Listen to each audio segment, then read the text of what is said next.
Peloton versus Echelon. In today's video, we're going to be doing a Peloton bike versus an Echelon bike comparison. And yes, I know this is not an apples to apples comparison. This is a apples to oranges comparison, really, when we're going to compare basically a $2,495 Peloton Bike Plus to a bike you can buy on Amazon for just a tick under $600. The Echelon bike is currently not available to buy on Amazon in the very near future, and by the time you're watching this video, it may already be possible to buy this Echelon bike on Amazon. I have a link to this bike in the description box below this video if you want to check and see if you can buy it. It won't be called the Prime anymore, but they are rebranding it to be called something else, potentially the EX-P. We will see exactly what the name is. But anyway, we're gonna do a comparison of these two bikes today. And from a distance, you could say the Echelon bike is a knockoff Peloton. In fact, Sabrina called it her Pechelon while we had it. And we've had this bike for about 2.5 months now, and we've just got the Peloton Bike Plus the other day. From a distance, both these bikes look fairly similar. They both are black and they have some red features like a red resistance knob, as you can see up there on both of the bikes, the Echelon bike as well as the Peloton bike. And they both have the flywheel in the front, and they're about the same size, not the same size. We'll get more into that in just a moment, and I'll show you the specs and how these flywheels are different. They're both belt driven and magnetic resistant, so they're both very quiet indoor cycling bikes. So if noise is a concern, both of these bikes are very silent. Now, obviously, the big difference in these bikes is the Peloton Bike Plus comes with this huge rotating screen attached to it, and the Echelon bike comes with no screen whatsoever. Over the course of the next few minutes here, we're going to dive in and really break down the similarities and differences between these two bikes. But first, let's take a look at the similarities, and then we'll dive into what really sets these two bikes apart and really the big differences and similarities in the Peloton bike versus the Echelon bike. Jumping straight into it, the Peloton bike here is obviously the nicer bike of the two. It is also the much more expensive bike of the two. It has this huge rotating monitor that can, a tablet I guess you should say, that will rotate 180 degrees this way. It stops in the center, and in order to get it back the other direction, you need to rotate it the other way. If you want to know all of the very in-depth specs and a full review of the Peloton Bike Plus, you can watch my other video on that. This is going to be more of just a comparison of the two. The other bike over here comes with absolutely no screen at all. So it's BYOT, bring your own tablet, and you basically just throw your tablet up here, and no matter what class you want to do, you can do that on this bike. What a lot of people prefer to do on this bike is to sign up for the Peloton digital app for about $13 a month, and then you can just connect up your smartphone straight to this bike, and you can get your metrics such as cadence and resistance output to your phone, and then you can follow along the Peloton classes on your tablet at a much cheaper price. So right away we can jump in and look at some of the similarities. Both of these bikes have lettering right here on the bike frame where it says Peloton on the Peloton bike.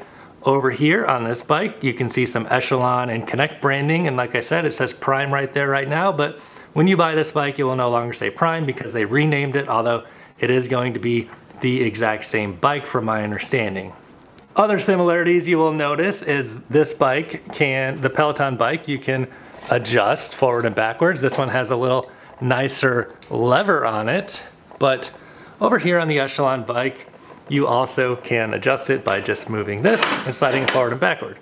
Additionally, both of these seats can tilt up and down just by using a wrench right there. You can adjust the seat, you can slide it forward and backwards a little bit and adjust the tilt up and down as well. Same thing over here on the Peloton Bike Plus. It's got the same exact bolt there, and you can just slide the seat forward and backward and tilt up and down. Additionally, you have these knobs here. This knob will allow the seat to adjust up and down in terms of height. And over here on the Echelon bike, you have the same thing where you can adjust this. One of the first things that we can really point out between the differences in these bikes is on the Echelon bike, there is a physical hole that the seat will connect into, and that goes for the handlebars as well, which I'll show you that in just a moment. But over here on the Peloton bike, there is no hole for that to slot into. So this seat does not have a set spot in terms of a hole it needs to click into. So it is infinitely adjustable to like the millimeter. The same thing is true for the handlebars over here on the Peloton Bike Plus. They can go up and down just by moving this knob, and they are infinitely adjustable, like to the millimeter, I guess is what I'm trying to say. There's not an exact hole that this needs to click into. This is not the case for the Echelon bike. As you can see, there are these little holes that you basically adjust this knob and then it just slots into one of these numbers. Both bikes are very similar in terms of the handlebars' inability to slide forwards and backwards. So the handlebars can adjust up and down, the seat can adjust up and down, the seat can also adjust forwards and backwards, but the handlebars on each of these bikes are locked into place. Neither one can go forward and backwards. So it's just up and down for the handlebars. Might not be entirely clear by watching this video and looking at this video, but the Peloton bike is a bigger bike and it is more heavy. There's much more mass to it. Now I'm going to give you a quick demonstration about how these bikes roll and which one is easier and which one is more difficult. So the Echelon bike here is much more light than the Peloton bike, and I'll just demonstrate that by just picking the whole thing up right now. So I can pretty easily just pick up this entire bike. It's not light, but it's definitely a lot lighter than this. I don't even think I could pick this bike up, but I'll give it a try.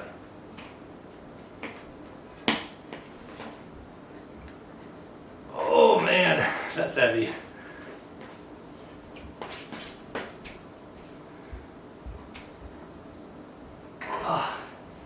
Yeah, so this bike is much heavier than the Echelon bike. So obviously you're not really going to be picking up your bike, but let me show you how this translates into real world moving the bike around. Each of the bikes have these rolly wheels on the front that make it fairly easy to roll the bike. Just kind of tilt the whole thing forward onto those wheels and roll the bike where you want it to go. Here are the wheels on the Echelon Connect bike. And also both bikes have these adjustable feet on the bottom side of the four corners of the bike. So if your floor is not level, you can simply turn these to raise or lower the feet on four corners. So on the Echelon bike, basically it's a lot easier to move because it's so light and the screen doesn't get in your way. You basically kind of just put your foot down there and rotate the whole thing up, and you can easily move it around like one hand. I mean, obviously two makes it easier. The Peloton Bike Plus is a lot more difficult to move, which you're probably not really going to be moving it very often anyway, but this screen really does get in the way, your ability to move this bike. It's quite difficult to kind of do that in comparison to the Echelon bike. So you gotta really just kind of, I mean, it might help that I'm tall too, but moving this bike is a little more difficult.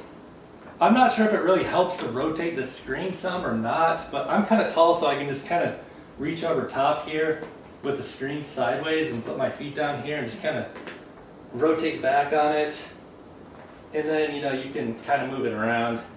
There's definitely a lot more mass to the Peloton Bike Plus. The adjustment levers on the Peloton Bike Plus are really easy to use. You basically just unscrew it and it can be adjusted infinitely because there are not little holes that you click into for an exact position. So you can move it just like a half a length and tighten it back up. And also I'll show you this bike seat can go much higher than the Echelon bike, I should point out as well. And it also goes really low as well. So you can see this is about as low as you could really want it to be. I should also point out I'm 6'5" and I ride with the seat at 30. and it goes all the way up to 42. So I'd imagine you could be quite tall and still be able to ride this bike. For comparison here, I have the seat height on the very max, which is 42. And like I said, I'm 6'5", so I'm gonna try and get on this bike when the seat is on max height.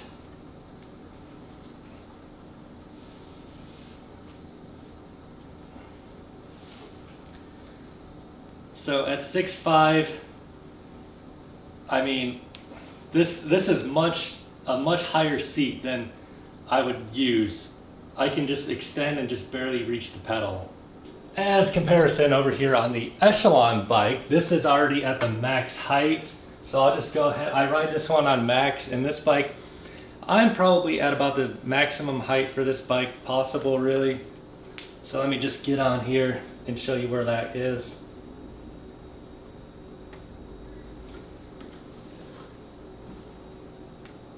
So again, there's a slight bend in my knee, but this seat definitely has a much lower maximum height. And this seat can drop all the way down really low as well. Maybe not quite as low as the Peloton Bike Plus, but still pretty low. I'd also like to point out both bikes have water bottle holders. However, the Peloton Bike Plus has a water bottle holder on the right and a water bottle holder on the left up here in the front, whereas the Echelon bike here has a single water bottle holder right here, and it can be a little bit restricted in terms of the size of water bottle you can put in there by the resistance knob kind of getting in the way if you get too big of a water bottle. A 20-ounce water bottle will fit just fine, but if you try to get something too big, it just won't fit in there, whereas you don't have that same restriction here by these water bottle holders. Now we're gonna take a look at the flywheel of the Echelon bike, and then we're gonna compare it to the flywheel of the Peloton bike. So right away, the first thing you might notice about the Echelon bike is this flywheel is enclosed. So you cannot touch it with your fingers because it is enclosed, except for the very bottom here. You can actually kind of reach up there and feel the bottom of the flywheel. Now, what I can tell you about this flywheel is, based on the way I can feel it, it only comes out, the edge of the flywheel is like right here. It doesn't extend all the way out to here. So you know things are getting serious when I break out the tape measure, but that's what we're gonna do right now and try to really just break down a comparison here of the diameters of these flywheels, and measuring from the center here to where I can feel, like down here I can feel, this is the edge of the flywheel. It measures from the center to that point is about 8 inches. And another thing that you might want to take note of on the flywheel of this bike is there are spokes. So the mass of this flywheel appears to be probably mostly in this giant bar that I can feel on the outside and in the actual blades, the 3 blades of the flywheel. The center of this area appears to be hollow. Now we're gonna take a look at the flywheel of the Peloton Bike Plus, and first we'll take a look in, well, before we break out the tape measure, first let's just take a look at the physical properties of it here. This flywheel is not enclosed in a case. So, I mean, physically it is possible to touch this flywheel while it is moving or spinning quickly, and the guys who delivered the bike warned me. They told me that this will actually get warm and heat up from the magnetic resistance. So maybe you shouldn't touch it because it might get hot. But also, you know, it is possible to get some clothing snagged in there or something like that. Although, you know, it doesn't have like spokes like a bicycle wheel. So, I mean, it's not like a hazard really, although that is a potential possibility. Personally, I really like the look of like the exposed flywheel. I mean, it just looks like a nice piece of machinery. So breaking out the tape measure here, we can measure from the center to the outside of the flywheel. And to me, that looks to be about 9 inches. Let me move the camera over here to give you that side perspective. Measuring center to the outside is pretty close to 9 inches. Let me get the camera really just centered here. Centered up. Yeah, 9 inches. And another thing, a a characteristic of this flywheel that is different from the Echelon flywheel is there is not like spoke blades in this flywheel. So it changes the way the mass is distributed. I cannot tell you from looking at it and touching at it where the mass is, but I can tell you there are not like hollow cutouts in the middle of this flywheel compared to the Echelon bike. So I could sit down there and measure the flywheel and take a look at them and examine their characteristics all day, but at the end of the day, the only thing that really matters is what does the bike feel like to ride? And I can say both bikes, the Echelon bike and the Peloton bike, are very quiet. This bike makes a slightly different noise. You can kind of hear it make like a little bit of a whine. Listen.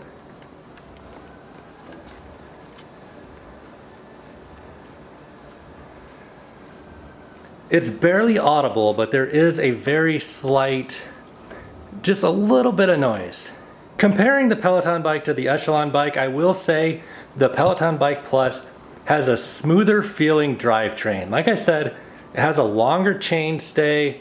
The flywheel definitely has like a bigger diameter to it. And to tell you the truth, I don't know what the mass differences of the two flywheels are, but the Peloton Bike Plus definitely has a nicer, smoother feel to it. Now I'm over here on the Echelon bike just kind of pedaling, and it feels also really smooth. I mean, this is a very nice feeling bike. Again, you can hear a very slight noise, but it's very, very quiet overall. I'm just kind of rocking back and forth a little bit because my floor is not level and I didn't adjust the feet. But when I go to kind of put some backward resistance on the pedal, this wheel definitely has a lot of inertia to it. It's not easy to stop it. So, I mean, this Echelon bike has a quality flywheel and it's a very nice feeling bike. One question I know people have is like, what about like maximum resistance? So if you go ahead and crank this bike up all the way to the max resistance, how does that feel compared to the Echelon bike?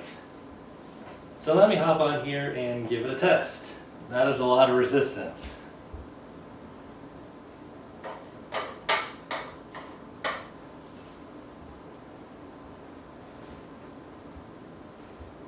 And let me go ahead and just crank it all the way down to 1.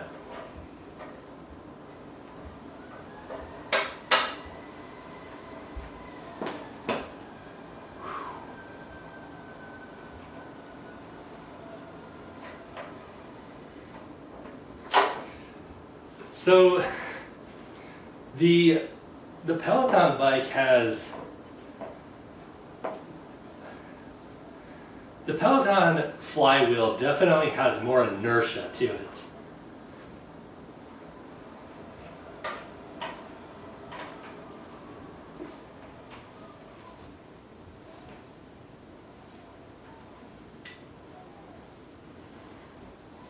Now I'm going to hop on the Echelon bike and kind of just go through the resistance levels and see how they compare to the Peloton bike. Now I have the resistance cranked up all the way to max on the Echelon bike, which is resistance 32. It's a lot of resistance. It's a lot of resistance, but the Peloton bike definitely has a higher resistance on the max setting. I'm going to crank it down a lot lower and see how the inertia of the flywheel feels.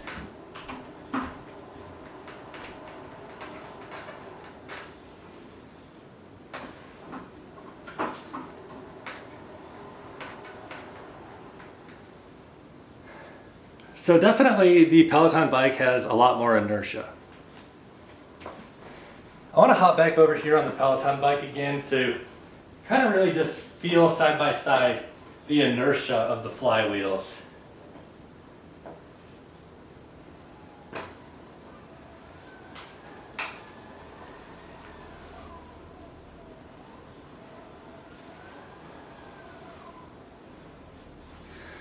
It's hard to put my finger on it, but the drivetrain of the Peloton feels nicer. Does the drivetrain of the Peloton bike actually feel $2,000 better than the Echelon bike? That's a hard question to answer. Taking a look from the distance, to me it appears that the chainstay, basically the distance from this point up to the center of the flywheel, appears to be much shorter over here on the Echelon bike compared to the Peloton bike. But let's get out the tape measure and find out. And we're measuring basically from the center of the wheel here, the pedals, up to the center of the flywheel. And that comes out to be 20 and a quarter inches. On the Echelon bike here, I'm just gonna do it opposite so you can see a little better here. So measuring from the center here at the flywheel back to the crank, and it comes out to 17 and a half inches. Can you see that? 17 and a half inches. So the Echelon bike has a much shorter chainstay. Generally, a shorter chainstay results in a snappier, quicker kind of ride. Quicker accelerations, you can change your cadence and momentum much quicker with the shorter chainstay. A longer chainstay generally results in like a smoother transfer of power and a more smooth and consistent cadence while pedaling the bike. Let's take a look at the footprint of the bikes. So the Peloton bike is just a little bit wider than the Echelon bike, but not by much. The back of the Peloton bike is, yeah, just over 21 inches wide. And the back of the Echelon bike we just measured was 20 inches. The front of the Peloton bike is just a little bit wider than the back. As comparison here, the front of the Echelon bike clocks in right around 20 inches wide on the front. The big story here is the difference in the length. The Peloton bike is definitely longer. We'll take a look at the length of the Echelon bike first, and I'm gonna measure from basically just the front of these wheels because that is about the thing that sticks out the furthest. It's pretty close to the front of the flywheel on the Echelon bike. So if we just look at that length, it comes out to be right at about 39 inches. However, if we compare to the Peloton bike, this bike is much longer and it also has a different design on the front. So this one, you can see that these little rolly wheels here stick out much farther than the flywheel. The flywheel is kind of tucked in there. And then the distance is much deeper. Let's see. So I had to extend the tape measure out a little bit there, and the length really comes out to right around like 48 inches. We can see the length of the bike at the bottom is 48 inches. This weight rack sticks out a little bit farther. And the same is true over here on this bike. The back of this seat also sticks out past the bottom of the footprint. On the Echelon bike, this bike comes with cage style pedals, which are just like this. It's just like a normal pedal with a cage on it. And we swapped ours out for these SPD style shoes so we can clip in with our SPD style shoes and get the clip-in experience on the bike. It makes a huge difference when you're riding an Echelon bike or just any sort of bike. Clipping in makes a huge difference versus riding with normal pedals or just cage style pedals. The Peloton Bike Plus comes stock with these Delta style cleats. So you get the clip-in style pedals straight from the factory on the Peloton bike. So let me give you my final thoughts on the Peloton bike versus the Echelon bike. But first, I have a favor to ask from you. If this video was helpful or informative to you in any way, please click the like button because it really helps me and this channel a lot, and it helps support this channel so I can continue to invest my time and effort into creating more videos like this. Also, please leave me a comment in the comment section below telling me your thoughts about this video because that also really helps this channel out a lot as well. You can say anything you want, good or bad, and any questions you have, and no matter what you have to say to me, I'll try my best to get back to you either with a reply in the comment section below or perhaps an entire video on the question or comment you have. So now let's wrap up this Peloton versus Echelon video with my final thoughts. Obviously, the price difference between these two bikes is tremendous, whether you're considering the standard Peloton bike or the more expensive Peloton Bike Plus. Also, if you get the Echelon bike, you only have to pay about $13 per month to do the Peloton classes using the Peloton digital app, instead of $39 per month for the full Peloton All Access membership, which is required to use on the actual Peloton bike. This monthly recurring cost can be the single decision-making difference for some people. If you're really tall, like my height or taller, I would say Peloton would be the correct option for you based on the physical size of the bike and the fit of the bike. The Peloton is a nice piece of machinery. It's beautiful, it rides smooth, it feels heavy and solid and robust. The Peloton definitely wins in these comparisons. However, the Echelon also provides a really nice and quiet and smooth riding experience as well. And it costs just a fraction of the price up front, as well as the monthly recurring cost for membership fees to Peloton. The question it all really boils down to is, do you really need the BMW, or is the Toyota good enough to get you from A to B? I can't answer this question for you, but I can tell you what we did. We bought the Echelon bike first to test the waters and get a feel for whether we would actually use the indoor cycling bike or if it would just end up sitting in the corner collecting dust and turn into a really expensive clothes drying rack. After we owned the Echelon bike for several weeks and got a taste of the Peloton experience, Sabrina got the itch to upgrade to the Peloton, and she scratched that itch, and now we have a Peloton bike in our home, and we sold the Echelon bike on Facebook Marketplace for basically the same price we paid for it. At this point in the video, if you've decided the Echelon bike is the bike you want to get, please click on the link in the description box below this video to see if the Amazon Echelon bike is in stock and what the current ship times are. And also, if you order the Echelon bike through the Amazon website, that will also help support this channel, so I'd really appreciate it. I hope this video helps. Thanks for watching. Please click like and leave a comment, and I'll see you in my next video.